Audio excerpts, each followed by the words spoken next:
What do we think the panel might glean from what appears from the trailer like a promotional video for the family coup?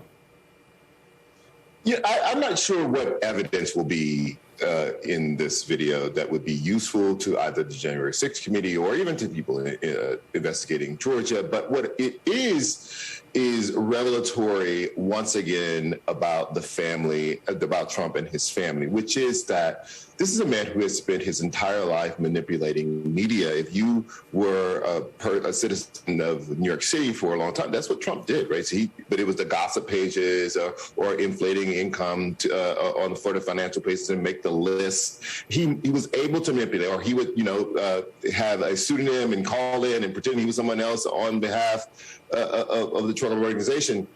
That's what he did. It strikes people sometimes like, why would he do this? He keeps doing it because he still believes that he has the charm, he has the ability to manipulate. He has sat for interviews for books. They were not flattering because they told the truth. And then he comes out and says, well, these people are horrible and they lied and it's not what I said and it's not what I meant.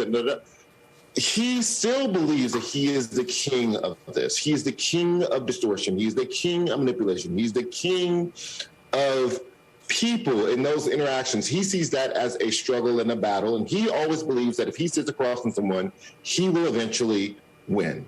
It's just that it doesn't work. That the cameras capture what the cameras capture. The pens capture what the pens capture. You say it, we write it down. That's how it's going to work. And you're not going to be able to go out with every viewing or with every book and explain that that's not what you said or what you meant, because in fact it has been captured.